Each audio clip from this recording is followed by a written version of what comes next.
আসসালামু আলাইকুম সবাইকে। সবাই কেমন আছেন? আশা করি আল্লাহ পাকের রহমতে সবাই ভালো আছেন, সুস্থ আছেন।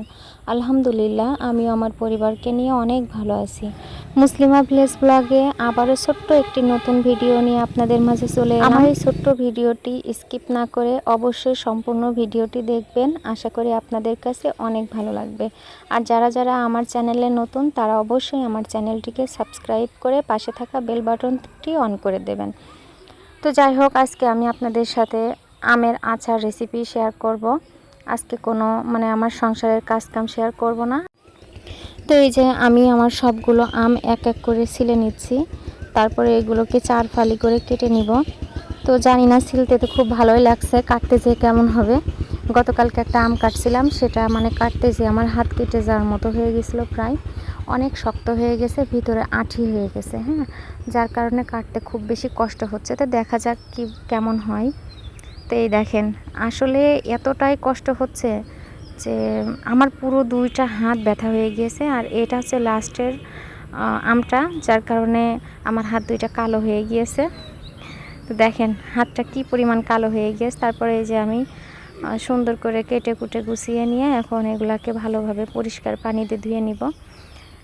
এই চালনে রেখে পরে আবার টিউবওয়েল থেকে আমি এটা ভালোভাবে পরিষ্কার করে ধুয়ে নিয়েছি। সেটা অবশ্য ভিডিওর মাধ্যমে তুলে ধরতে পারিনি।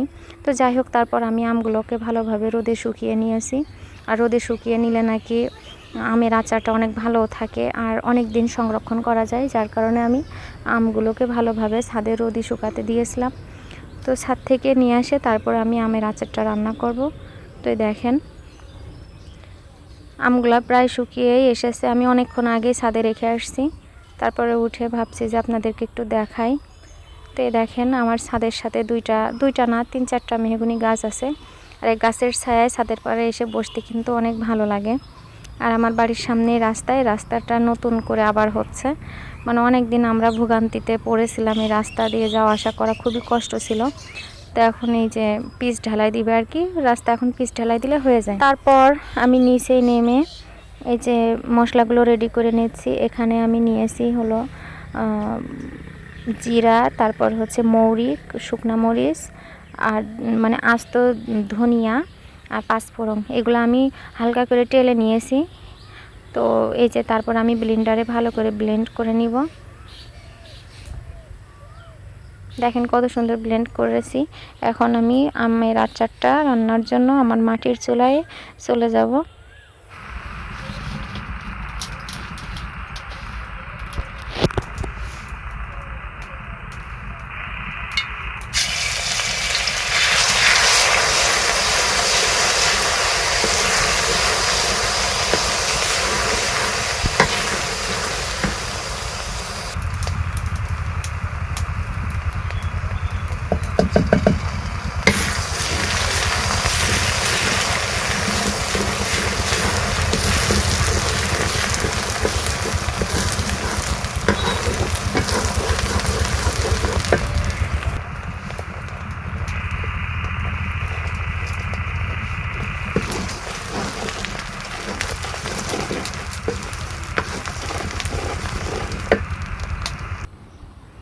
তারপর এই যে আমি তেলের ভিতরে হালকা রসুন বাটা 1 চামচের মতো, তারপর হচ্ছে পাঁচফোড়ন আর একটু সরিষা বাটা দিয়েছি। দিয়ে আমগুলো ভালোভাবে তেলের সাথে ভেজে নিয়ে এখন এই যে হালকা করে হলুদ আর লবণ, স্বাদ মতো লবণ, তারপর শুকনো মরিচের গুঁড়া, এগুলা দিয়ে আমি ভালোভাবে আমটাকে ভেজে নিব। আমের আচারটা আমার কাছে এত পছন্দ যে আমি এটা বেশি দিন ঘরে সংরক্ষণ করে রাখতে পারি না। দেখা যাচ্ছে ঘরে ঢুকছি একটু করে নিয়ে খাচ্ছি। হ্যাঁ, এরকম করতে করতে কবে দেখা যাচ্ছে ফুরিয়ে গেছে। তো যাই হোক, আম তো আর সবসময় পাওয়া যায় না, এই জন্য আর কি বেশি করে দিয়ে রাখবো এবার। তো আজকে আপাতত এগুলোই আম ছিল, যার কারণে এই পরিমাণ দিচ্ছি। তার পরবর্তীতে আবার ছোটো বোনের জন্য দেব, সেই সাথে আমিও আরেকটু দেব।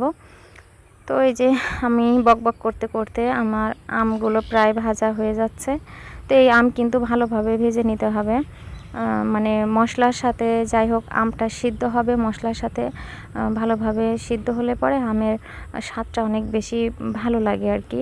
তো এই দেখেন আমার আমটা কিন্তু অনেক ভালোভাবে সিদ্ধও হয়ে এসেছে। আবার যে মশলাগুলো আমি আর কি দিয়েছি সেগুলো অনেকটা আমের সাথে লেগে গিয়েছে। আর কালারটা দেখেন কত সুন্দর দেখা যাচ্ছে। তো এই অবস্থায় আমি আমের ভিতরে চিনি দিয়ে দিলাম।